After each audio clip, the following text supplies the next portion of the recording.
Bienvenue pour cette nouvelle plongée au cœur de l'histoire. Bonjour. Alors aujourd'hui, on va faire une exploration vraiment détaillée où on prend un amas de sources, d'archives et de recherches pour en extraire l'essentiel. Oui, on s'immerge carrément dans les archives judiciaires et généalogiques de l'Amérique française. C'est ça. Et on s'appuie très spécifiquement sur les travaux incontournables de l'historien Robert Lionel Séguin. Des travaux essentiels, oui.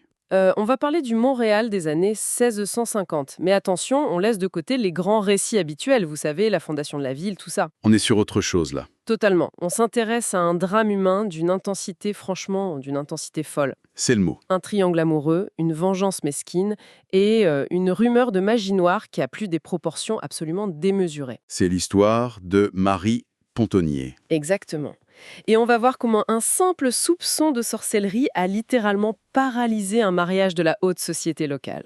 Jusqu'à forcer l'intervention des plus hautes autorités civiles et religieuses de la colonie, ce qui n'est pas rien. C'est un truc de fou. Moi, je suis vraiment fascinée par ce dossier. Et c'est un dossier d'une richesse exceptionnelle en fait. L'objectif de notre analyse aujourd'hui, la mission, disons, c'est de décortiquer cette affaire matrimoniale pour comprendre un phénomène très particulier. Mhm. La façon dont les superstitions européennes, une fois transposées dans ce microcosme ultra fermé qu'était la Nouvelle-France, exerçaient un pouvoir écrasant. Un pouvoir psychologique. Voilà. On ne parle pas seulement d'un folklore lointain, d'histoire au coin du feu. On parle d'une force psychologique capable de briser des vies De détruire des réputations. et de mobiliser tout l'appareil judiciaire. Bon, décortiquons ça. Pour bien comprendre les enjeux, il faut tout de suite planter le décor social. Absolument. Le contexte est clé. On est à Montréal au milieu du XVIIe siècle, et au centre de notre histoire, il y a Marie Pontonnier, Qui arrive tout droit de la région d'Anjou, en France. de la paroisse du Lude pour être très exact, et elle débarque dans la colonie alors qu'elle n'a que 13 ans. 13 ans, oui. Mais ce qui est fascinant, c'est qu'elle ne se retrouve pas du tout livrée à elle-même. Non, au contraire. Elle devient rapidement la protégée de Jeanne Mance, et Jeanne Mance, rappelons-le, c'est la cofondatrice de Montréal, l'administratrice de l'Hôtel-Dieu. C'est une figure de proue. Exactement. Avoir Jeanne Mance comme marraine ou protectrice dans ce petit monde, c'est l'équivalent d'avoir un laissez-passer pour la très haute société locale. C'est un point capital pour la suite. Marie Pontonnier bénéficie d'une sorte de bouclier social et d'un réseau d'influence majeure. Et il faut se marier, à l'époque. C'est même une urgence. Dans le contexte démographique de l'époque, la colonie a un besoin absolu d'assurer sa propre pérennité. Les alliances matrimoniales sont scrutées à la loupe. Il faut remplir les berceaux. C'est ça. Le marché du mariage est extrêmement compétitif. Il y a une injonction claire, presque un devoir d'État, à se marier vite et à fonder de grandes familles. Et donc, Marie, avec sa jeunesse et sa proximité avec Jeanne Mance, elle devient l'un des partis les plus convoités de la bourgade. Une vraie vedette locale. Et justement, les prétendants se bousculent. Dans un premier temps, elle est courtisée de très près par un certain René Besnard, dit Bourjoli. Notre fameux René Besnard. Voilà. C'est un caporal de la garnison, un homme d'armes qui frise la trentaine, et, détail qui a son importance, il vient lui aussi de l'Anjou. On pourrait penser que ça facilite les choses, cette origine commune. Eh ben non, coup de théâtre, Marie refuse ses avances. Un râteau mémorable. Totalement. Elle jette plutôt son dévolu sur un jeune homme de 25 ans, Pierre Gadois. Ah, Gadois. Et ce Pierre, c'est pas n'importe qui, il est armurier, Un métier hyper stratégique dans la colonie. et surtout, il est le fils du tout premier colon à avoir reçu une concession de terre à Montréal. Bref, elle choisit l'élite de l'élite. Ce qui est fascinant ici, c'est qu'on est vraiment dans un choc d'ego et de statuts sociaux. Ouais. On a d'un côté un militaire d'expérience, Besnard, qui s'attendait probablement à ce que son statut au sein de la garnison suffise à impressionner la jeune fille. Il devait être très confiant. Sans doute. Et de l'autre, on a Gadois, l'héritier d'une famille pionnière, solidement enracinée. Le rejet est d'autant plus humiliant pour Besnard qu'il se joue sur la place publique. Bah oui, tout le monde se connaît. Exactement. Dans une communauté de quelques centaines d'âmes à peine, tout se sait instantanément. L'ego blessé de Besnard va le pousser à une réaction extrême. Et le mot extrême est faible. Parce que René Besnard, notre caporal et conduit, il ne va pas noyer son chagrin en silence dans son coin. Loin de là. Il va directement confronter Marie. Et là, il lui fait une annonce délirante. C'est là que l'histoire bascule. Il lui déclare qu'il a des pouvoirs occultes, qu'il est un sorcier. Rien que ça. Et il formule une menace d'une précision diabolique. Puisqu'elle le rejette pour épouser Pierre Gadois, il va s'arranger pour que ce mariage soit stérile. La fameuse menace. Il lui promet noir sur blanc et je cite l'expression de l'époque qui est incroyable, de nouer l'aiguillette de son futur mari. Et c'est vraiment là que le basculement s'opère, parce qu'aujourd'hui on verrait ça comme une bravade pathétique. Un ex jaloux qui crie dans la rue, quoi. Presque risible, oui. Mais pour les colons des années 1650, la menace est terrifiante. Ils y croyaient dur comme fer. Complètement. La frontière entre le monde matériel et le monde spirituel est perçue comme extrêmement fragile. Le diable et ses suppôts sont considérés comme des entités actives capables d'intervenir dans le quotidien. Donc c'est pris au sérieux? Très au sérieux. Lorsqu'un homme comme Besnard profère ce genre de menace, la communauté ne sourit pas, elle retient son souffle. Ce qui m'amène à une question essentielle pour bien comprendre l'angoisse de Pierre Gadois. Parce que je me suis plongée dans les textes et j'ai vu cette expression de nouer l'aiguillette un peu partout dans les archives. Oui, c'est très courant dans ces documents. Mais concrètement, comment opéraient ces fameux sorciers selon les croyances de l'époque? Y avait-il un rituel spécifique qui terrifiait tant les foules? Les travaux de Robert Lionel Séguin et d'autres historiens des mentalités ont relevé des détails d'une précision glaçante à ce sujet. Racontez-nous ça. Le sortilège visait à un but unique, frapper le marié d'impuissance sexuelle, pour empêcher la consommation du mariage. Le cauchemar. Et les rituels pour y parvenir étaient multiples. Le plus classique consistait pour le jeteur de sorts à s'infiltrer parmi les invités pendant la cérémonie nuptiale. Au milieu de l'église? Oui. Au moment précis où les époux échangeaient leur consentement ou leurs anneaux, le sorcier prenait une bandelette de tissu ou de cuir et y faisait 3 nœuds serrés. Ah oui, c'est presque un acte de sabotage en direct, pendant la messe. Tout à fait. Et ça s'accompagnait d'incantations. Il fallait parfois réciter à rebours le psaume Miserere mea Deus. À rebours? À l'envers, oui. On rapporte aussi l'utilisation de formules kabbalistiques, des mots comme Ribald, Nobal, Vanarbi. Ça sonne comme du charabia. C'en est. Mais prononcer tout en traçant des croix discrètement, ça faisait son effet. D'autres techniques impliquaient une gestuelle très particulière, comme entrelacer ses propres doigts d'une façon complexe. Comment ça? En commençant par le petit doigt gauche jusqu'au pouce, exactement quand l'alliance glisse sur le doigt de la mariée. C'est super spécifique. Très précis, il y avait même une variante où le sorcier nouait la lanière d'un soulier pour ensuite la jeter dans une flaque d'eau croupie ou un étang. Et le but, c'était quoi? La croyance voulait que l'impuissance du mari dure aussi longtemps que le cuir mettrait à pourrir au fond de l'eau. Oh là là! C'est de la magie noire d'une méchanceté absolue. Absolument. Mais ce qui est fascinant, c'est de voir l'arsenal de remèdes et de contre-mesures que les gens inventaient pour se protéger. C'est le festival du désespoir. Ils étaient prêts à tout. Mais vraiment, à tout.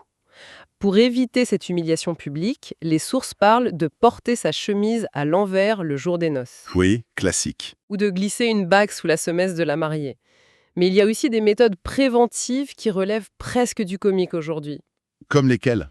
Frotter de la graisse de loup sur les montants de la porte de la future maison. Ou encore, et ça c'est ma préférée, uriner directement dans le trou de la serrure de l'église avant la cérémonie. Ah ouais, quand même. Mais si on relie ça au contexte global, derrière l'aspect farfelu de ces remèdes, il faut lire une panique bien réelle. C'est clair. Et cette peur n'est pas qu'une simple superstition populaire ou paysanne, elle est institutionnalisée. Par l'église. Validée par les élites intellectuelles et religieuses de l'époque. Il suffit de se pencher sur la théologie européenne pour s'en convaincre. Dès 1245, le Concile de Rouen condamne formellement ces pratiques. Donc ça remonte à loin. Très loin. Plus tard, des figures majeures comme le philosophe et juriste français Jean Bodin, dans son ouvrage « De la démonomanie des sorciers », qualifient le nouement de l'aiguillette d'ordure de la magie Des ordures de la magie. et d'action diabolique.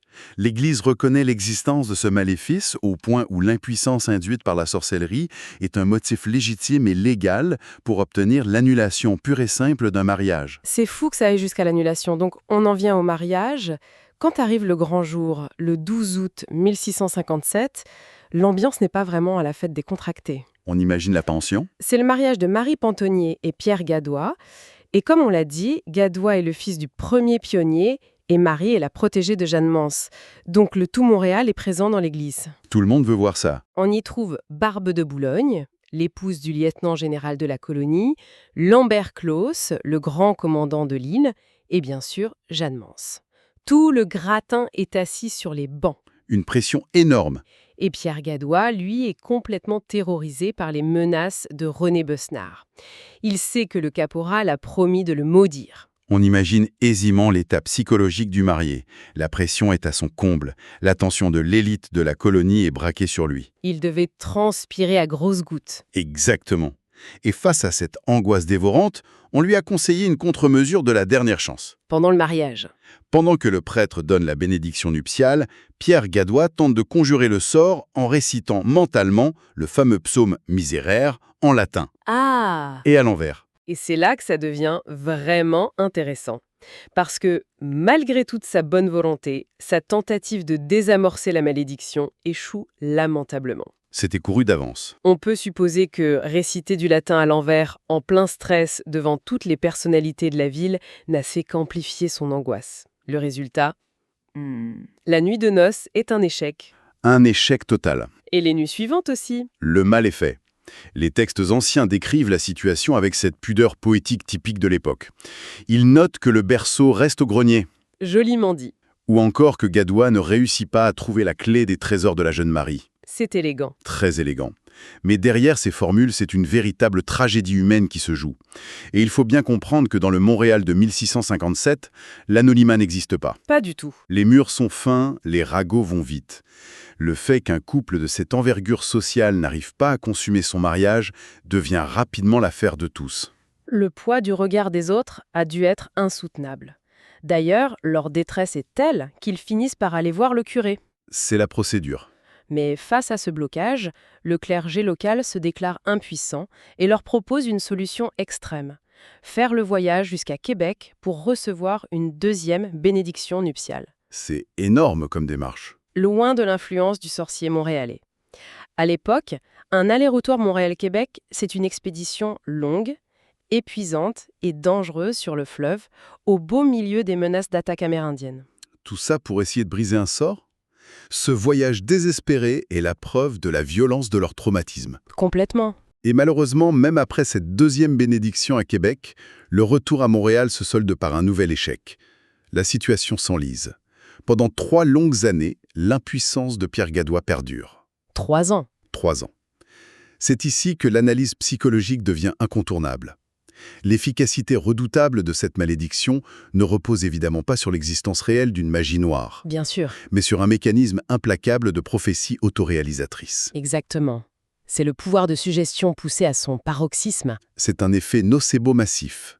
Gadois baigne dans une société qui valide absolument la possibilité qu'un sorcier puisse neutraliser sa virilité. Il y croit tellement que ça devient vrai. L'anxiété de performance, combinée à la terreur religieuse et à la honte publique, a provoqué un blocage psychologique total et insurmontable. C'est fascinant. Besnard n'avait pas besoin de pouvoir magique. La conviction de Gadois et la pression sociale ont fait tout le travail à sa place. C'est bouleversant de voir un homme sain détruit par une rumeur. Mais après 3 ans de ce régime, Gadois atteint le point de rupture. On le comprend. Il refuse de continuer à subir et il passe à l'offensive. Il s'en remet à la justice et dépose une plainte officielle contre René Besnard. Enfin, Nous sommes en novembre 1658 et la machine judiciaire s'emballe. C'est le gouverneur de la colonie, lui-même, Paul de Chemedet de Maisonneuve, qui prend l'affaire en main et convoque Besnard. ça monte au plus haut niveau ? Et là, l'enquête ouvre une véritable boîte de Pandore. Il s'avère que Gadois n'est pas la seule victime de notre fameux caporal. Effectivement, la procédure judiciaire fait remonter d'autres témoignages accablants. D'autres femmes de la colonie, notamment Jeanne Godard et Marie Bidard, profitent de l'arrestation de Besnard pour l'accuser formellement. Ah! De les avoir harcelés, d'avoir attenté à leur honneur, on découvre soudain que l'homme qui se faisait passer pour un sombre sorcier agissait surtout comme un prédateur. Un prédateur qui utilisait la peur pour arriver à ses fins. L'interrogatoire de Besnard est d'ailleurs un grand moment d'archives judiciaires. Un régal à lire. Face au juge, notre caporal si arrogant perd de sa superbe et développe subitement une amnésie très sélective. Tiens donc. Les magistrats l'interrogent sur les menaces qu'il aurait proférées lors d'un autre mariage, celui de Jean Valica dit La Verdure. Besnard concède qu'il était bien présent, qu'il a bien parlé à Marie Pontonnier ce jour-là, Mais mais il jure ses grands dieux qu'il a complètement oublié la teneur de la conversation. c'est une stratégie de défense classique, mais qui s'effondre rapidement face à l'insistance des officiers de justice. Il ne fait pas le poids. Le gouverneur Maisonneuve ne le lâche pas. Il finit par confronter Besnard sur un fait très précis. N'a-t-il pas tenté de forfaire à l'honneur de Marie Pontonnier en échange de la levée du maléfice? Et oui, Acculé, Besnard est forcé d'admettre la machination sordide qu'il avait mise en place. et cette machination, c'est du chantage de la pire espèce. Lors d'entrevues secrètes avec Marie, qui était complètement rongée par le désespoir et prête à tout pour sauver son mariage, Besnard lui fait une proposition révoltante. Ignoble. Il lui promet que si elle accepte d'avoir, je cite, « jouissance avec lui », ce seul acte suffira à dénouer l'aiguillette. En d'autres termes, couche avec moi et ton mari retrouvera sa virilité. On est très loin du mysticisme occulte, là. C'est de l'extorsion sexuelle pure et simple. Cela démontre à quel point la sorcellerie servait souvent de couverture ou d'instrument de coercition pour des desseins très prosaïques. Ce qui rend l'histoire particulièrement tragique, c'est la vulnérabilité de Marie. Elle était à bout. Poussée à bout, elle finit par inviter Besnard chez elle, pendant la grande messe de la Saint-Luc en octobre.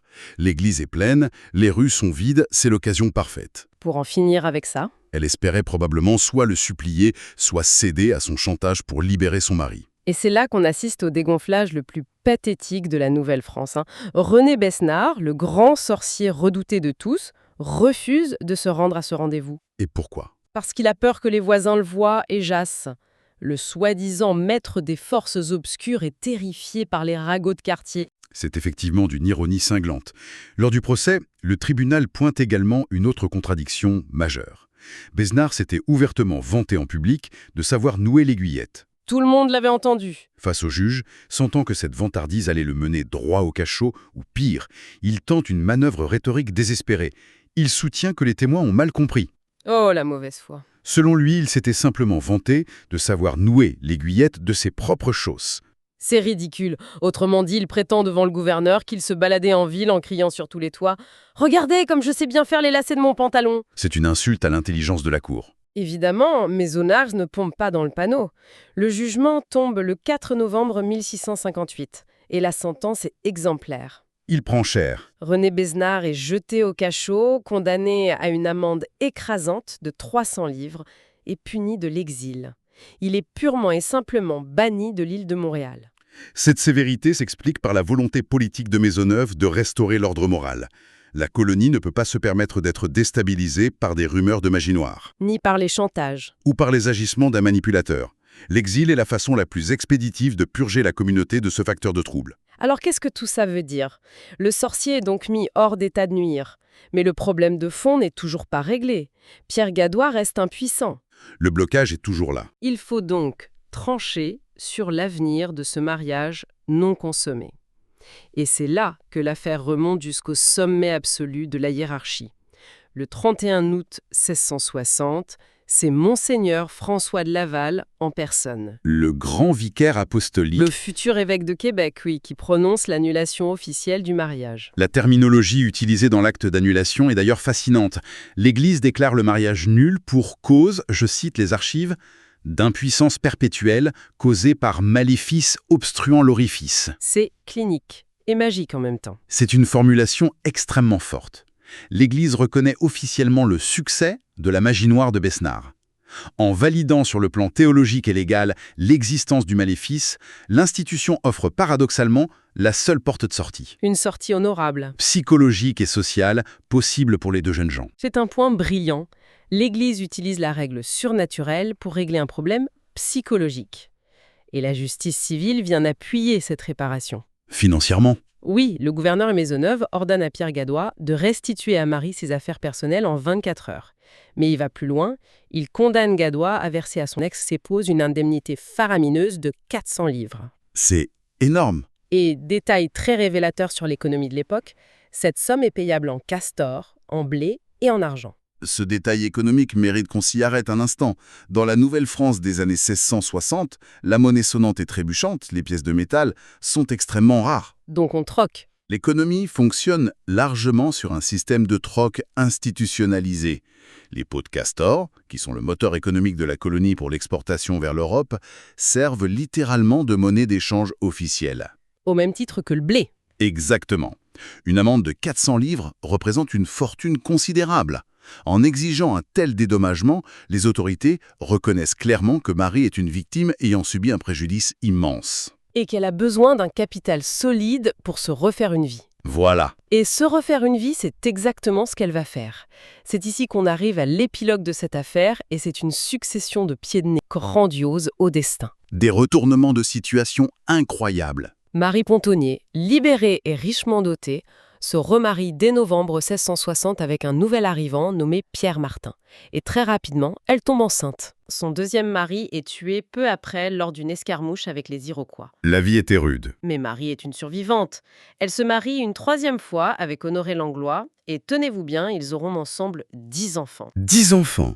Elle finira ses jours paisiblement, s'éteignant à l'âge très respectable de 81 ans. Le rebondissement concernant Pierre Gadois est tout aussi spectaculaire. Ah oui, lui, c'est le clou du spectacle.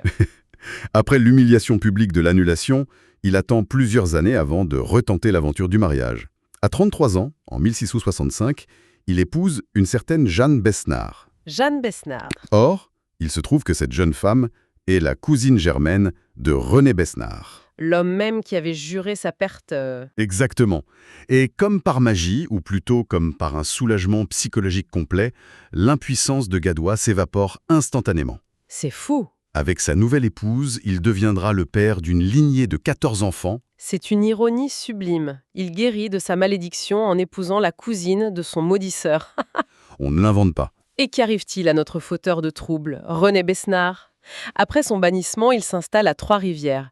Il y épouse Marie Sédilot, une jeune veuve. Ils auront 6 enfants. Une vie bien remplie. Les archives nous montrent qu'il a terminé ses jours comme un colon parfaitement ordinaire, un cultivateur sans histoire. Plus jamais, jusqu'à la fin de sa vie, il n'a été impliqué de près ou de loin dans des affaires de magie ou de sorcellerie. C'est le dénouement paradoxal de cette crise. Cela soulève une question importante. Une fois le nœud psychologique et social tranché par l'annulation du mariage, tous les protagonistes ont retrouvé une vie d'une normalité et d'une fécondité presque caricaturale. C'est clair. L'hystérie s'est dissipée aussi vite qu'elle s'était emparée de la ville. Cette trajectoire nous amène vraiment à réévaluer la nature même de cette affaire. Derrière les anecdotes sur le latin récité à l'envers ou la graisse de loup sur les portes, il y a une mécanique implacable. Tout à fait. L'histoire de Marie Pontonnier, c'est la démonstration chirurgicale de l'impact du contexte social sur l'individu. Oui, de la pression sociale. Quand l'Église valide la sorcellerie, quand la justice s'en mêle, quand vos voisins chuchotent sur votre passage, la rumeur devient une réalité physique. La jalousie d'un seul homme, René Besnard, a suffi à activer un réseau de peur ancestrale. Qui a paralysé le corps d'un autre homme et mobilisé l'État. C'est le triomphe absolu du conditionnement psychologique. Absolument. C'est exactement cela, le pouvoir vertigineux de l'esprit, mais surtout le pouvoir du groupe sur l'esprit. Et cela pousse à une réflexion qui dépasse largement le cadre du XVIIe siècle. Une réflexion très actuelle. Quand une société tout entière choisit de croire en une menace complètement invisible et valide cette croyance par ses institutions et ses discussions quotidiennes, on est en droit de se demander à partir de quel point précis la pression collective devient-elle si écrasante que cette peur s'incarne matériellement. C'est la vraie question. Qu'elle détruit des vies et des corps, et ce, sans qu'aucune véritable magie n'ait jamais été à l'œuvre. C'est une dynamique fascinante, une de ces zones d'ombre de la nature humaine qui invite à garder l'esprit critique et la curiosité toujours en éveil. Une excellente mise en perspective. Explorer ces archives complexes et en tirer ces leçons intemporelles est un exercice passionnant. Les registres du passé regorgent de ce genre de clés pour comprendre nos propres mécanismes sociaux. Le plaisir de l'exploration est totalement partagé. L'histoire a cette capacité unique de nous surprendre là où on s'y attend le moins. Tout à fait. On se retrouve très bientôt pour de nouvelles découvertes au fil des archives et des textes de notre passé. À la prochaine!